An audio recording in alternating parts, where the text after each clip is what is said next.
오늘은 사랑한다면 예수님처럼이라는 제목으로 같이 은혜를 나누도록 하겠습니다. 사랑한다는 거 굉장히 쉬운 일 같지만 사랑한다는 것만큼 어려운 일도 없는 것 같습니다. 사랑을 한다는 거는 그만큼 헌신과 봉사, 책임감, 그리고 내가 사랑하는 대상에 대해서 그만큼 받는 상처를 감내하고 인내해야 되는 인내를 요구하는 것이 바로 사랑이라는 행위이기 때문에 사랑이라는 말은 쉽지만 그 행위를 실천하면서 살아가기에는 정말 어려운 것이 우리가 맞닥뜨린 현실입니다. 아직 결혼까지 생각하지 않고 그냥 사랑하고 있는 연인들을 생각해 보시기 바랍니다. 아직은 콩깍지가 씌어 있기 때문에 사랑하는 순간 뭐를 해도 아름답고 어떠한 실수를 저질러도 세상 법정에 갈고 갈 정도로 형사적인 수사를 받아서 처벌을 받아야 될 정도의 실수가 아닌 한은 그저 예뻐 보이고 잘 넘어가는 모습들을 보입니다. 근데 그렇게 했다가 헤어지는 상태에서 끝나는 케이스를 제외하고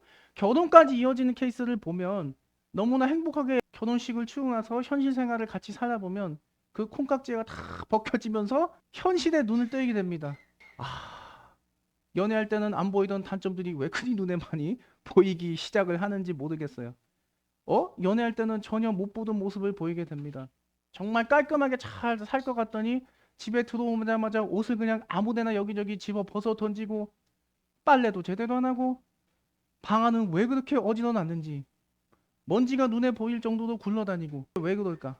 연애할 때는 전혀 보이지 않던 이런 지저분한 본 모습들이 다 보입니다. 그러면서 그저 그 사랑만 하던 모든 게 용서되는 모습은 어디로 가고 어이구 이걸 그냥 한 대 팰 수도 없고 그냥 이러면서 미운 마음도 동시에 쌓이기 시작을 해요. 저걸 어떻게 해야 되나 가만히 둘 수도 없고 왜 그런가요? 연애만 할 때는 같이 살지를 않았기 때문에 그런 본 모습들을 모릅니다.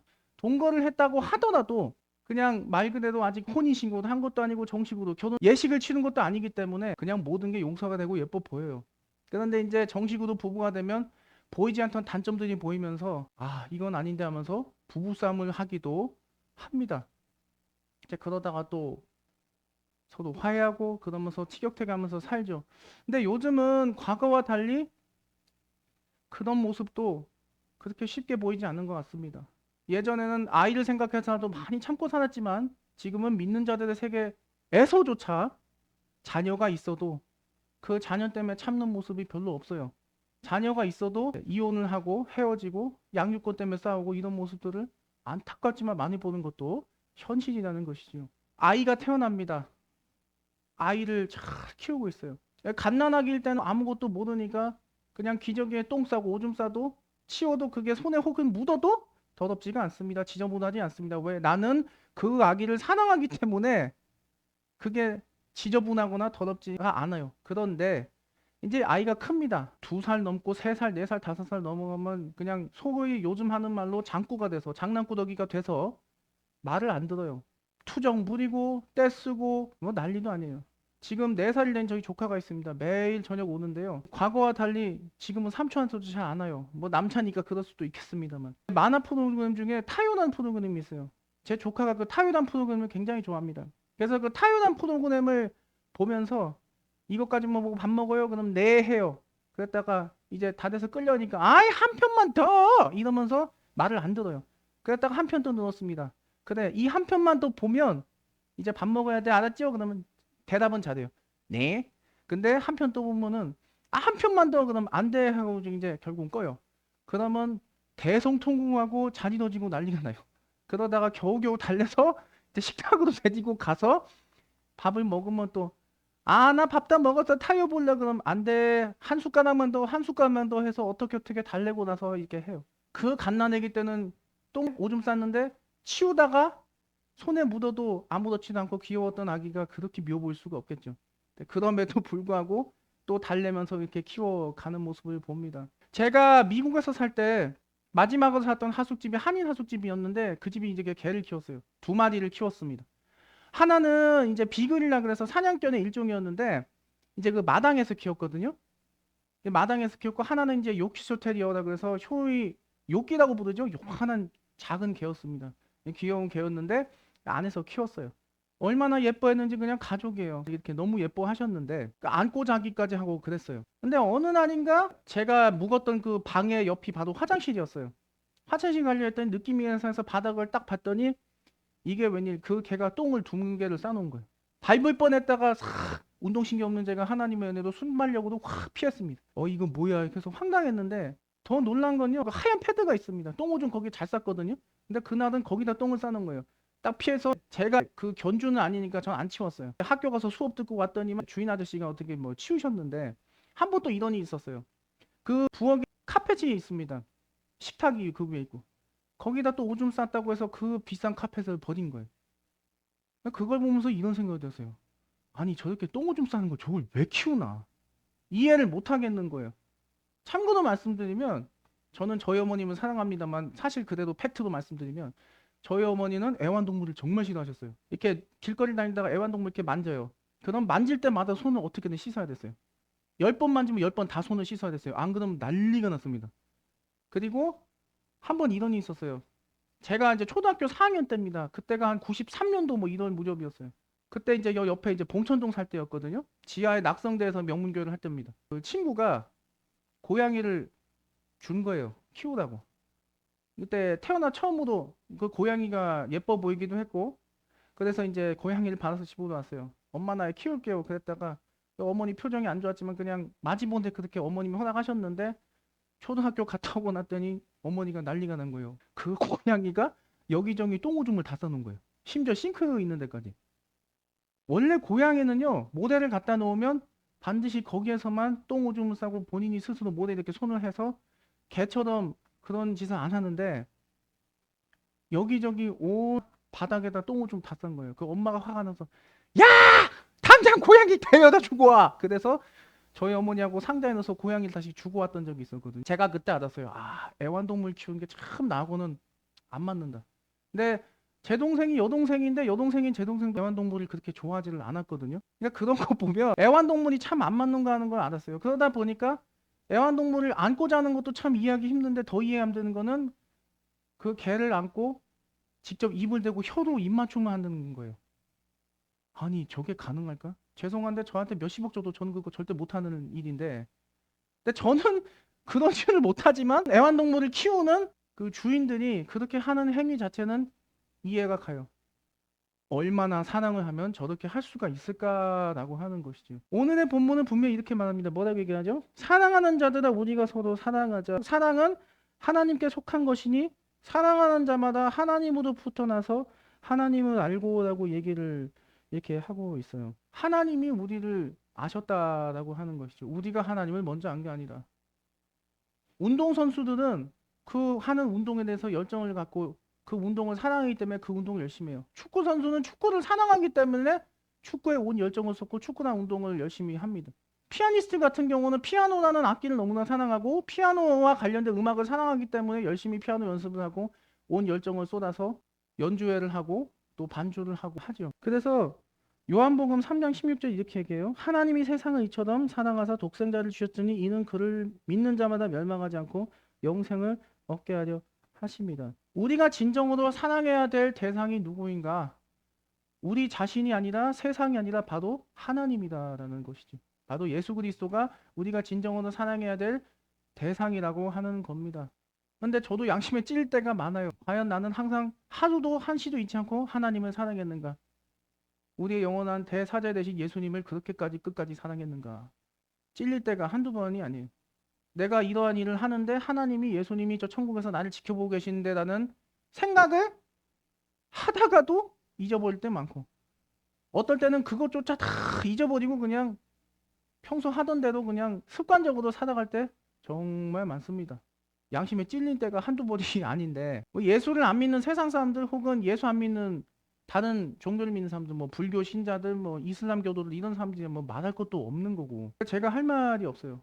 그런데 뭐라고 분명히 얘기하냐면 방금 말씀드린 것처럼 사랑하는 자보다 하나님으로부터 나서 하나님을 알고 이렇게 얘기하고 또 이렇게 얘기하죠. 사랑하지 아니한 자는 하나님을 알지 못하다니 이는 하나님은 사랑이시다. 그러니까 진짜 사랑이 무엇인지를 하나님은 말씀을 하고 계신 거예요. 창세기 1장 1절에서 이렇게 얘기합니다. 태초에 하나님이 천지를 창조하시니 땅이 공허하고 혼돈하며 흑암이 있고 하나님이 영은 수면이 운행하시더라. 하나님이 세상을 창조하신 것은 바로 우리를 사랑하셨기 때문에 창조하셨는데 우리가 그걸 잊어버렸어요. 아담과 하와를 하나님이 너무나 사랑하셔서 만드셨어요. 더군다나 가장 나중에 만드셨습니다. 원래 어느 곳을 가든 주인공은 가장 늦게 등장을 하죠. VVIP는 가장 늦게 등장을 하듯이 아담과 하와를 가장 나중에 만드셨어요. 왜? 사람을 가장 많이 사랑하셨기 때문에. 그런데 그만 아담과 하와가 그 사실을 잃어버리고 뱀의 유혹에 넘어가서 먹지 말라는 선악과를 먹음으로 첫 범죄를 저지르게 되었습니다. 또 이후에 수많은 구약 인물들 한번 보십시오.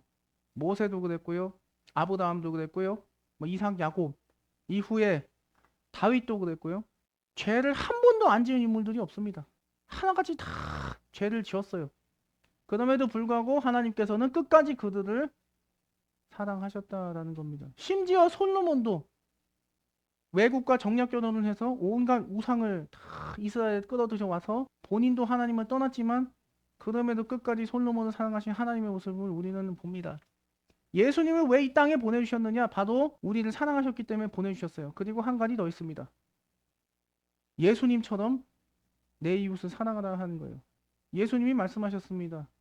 내 이웃을 내 몸과 같이 사랑하라. 믿음, 소망, 사랑 이 세 가지는 항상 있을 것인데 그 중에서 이는 사랑이라고 이렇게 얘기를 하고 있어요. 예수님께서는 어느 정도 사랑하셨냐면 책임질 것이 없음에도 우리 죄를 대신해서 책임을 지고 십자가에서 돌아가셨습니다. 그 덕분에 영원히 저주받을 수밖에 없는 우리를 사랑하셨기 때문에 그 십자가의 보혈로 우리는 구원을 입었고 이 자리에 나올 수가 있게 되었습니다. 구약에서 구원이라는 거, 천국에 갈 수 있다는 거는 오로지 유대인에게만 해당되는 일이었습니다. 다른 민족은 아무리 그렇게 여호와 하나님을 섬겨도 천국에 갈 수가 없었습니다. 절대 갈 수가 없었어요. 왜? 태생적으로 유대인이 아니었기 때문에 절대로 갈 수 없었지만 이후에 예수님을 보내셔서 유대인이 아닌 우리도 그분을 믿기만 하면 천국에 갈 수 있게 해주셨어요. 그리고 동시에 말씀하셨습니다. 내가 너희를 사랑한 것 같이 너희도 서로 사랑하라. 내가 너희를 사랑한 것 같이 내가 너희에게 맡겨진 영혼들을 사랑하라. 근데 정작 믿는 사람끼리도 같이 생활을 하다 보면 사랑한다는 거 힘들어요. 교회를 사랑하고 하나님을 사랑하고 예수님을 사랑하는 것은 맞지만 그 섬기는 방법과 생각이 다르다 보니까 충돌이 일어나는 경우도 굉장히 많죠. 저 사람은 아무리 봐도 교회 다니는 사람이 아닌데 왜 교회 다녀서 나를 이렇게 힘들게 할까? 그런 사람이 있습니다. 있어요. 그럼에도 불구하고 하나님께서 예수님 통해 말씀하십니다. 사랑한다면 너희는 예수처럼 사랑하라. 근데 그걸 잊어버리고 살기 때문에 수많은 갈등들이 우리가 벌어지는 것을 봅니다. 그러다 보니까 참 안타까운 부분이 있어요. 믿지 않는 세상 사람들한테는 우리가 정말 예수님 말씀대로 살지 않는 것처럼 보이는 경우가 많았다라는 것이죠. 제가 최근에 하는 뉴스를 들었습니다. 어찌 보면 놀랄 일도 아닌데 20대, 30대, 뭐 40대 초반도 그렇고 개신교도 중에 천주교로 전향을 하는 비율이 굉장히 높아졌다고 합니다. 왜 그러냐면요. 정말 예수님처럼 사랑하며 살지 않는 모습을 너무나 많이 보였기 때문에 그래요. 저부터도 참 찔리는데 내 주변의 이웃, 내 가족 정말 주님께서 길이 강림하시기가 참으면서 살면서 인내, 봉사, 헌신하면서 과연 살았을까? 반성해야 될 부분이 많다고 생각합니다. 2010년에 대장암으로 선종하신 친구가 되어 주실래요? 의 저자이신 울지마 톤즈로 이름 알리셨던 고 이태석 신부님이 그분의 저서에서 처음 남수단 톤즈에 도착하시고 나서 글을 쓰신 게 있어요. 예수님 감사합니다. 전쟁의 상처와 아픔이 있는 곳, 처절한 가난이 있는 곳, 세상 어느 누구도 걸을 떠보지 않는 소외받는 이곳, 이 누추한 곳까지 찾아오셨네요. 감사합니다.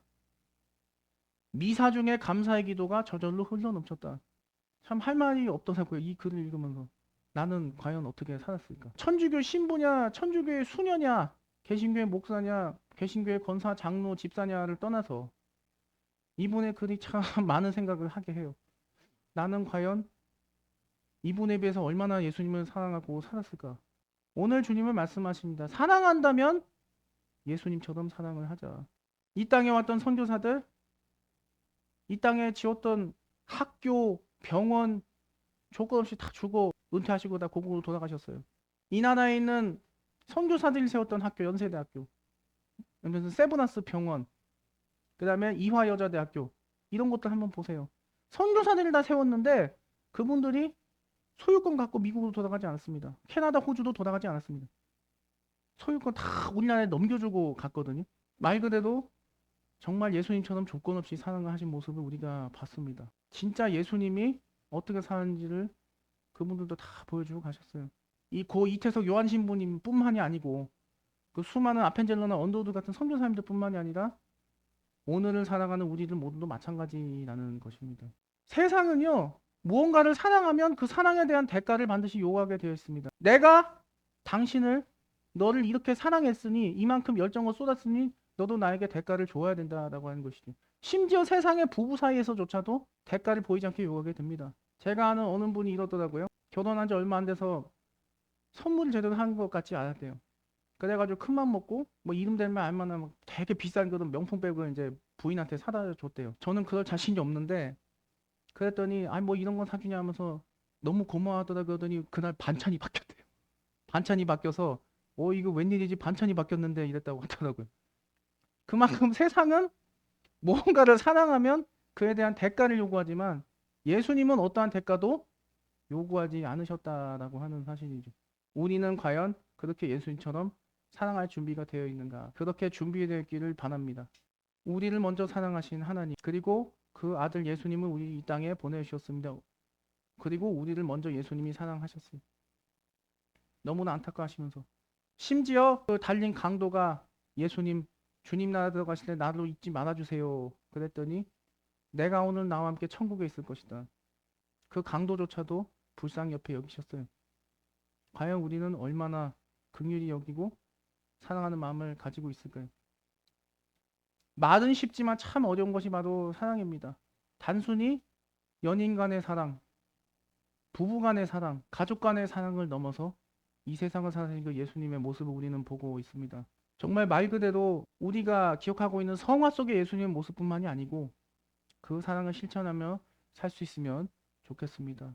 오늘 이 자리에 나오신 모든 분들에게 하나님의 은혜가 있길 진심으로 바랍니다. 그리고 저도 이 자리에 계신 모든 성도님들, 그리고 유튜브 온라인으로 예배드리시는 모든 성도님들, 저와 여러분에게 성령님의 은혜가, 예수 그리스도의 사랑이 넘쳐나는 삶이 되시기를 예수님의 이름으로 축원합니다.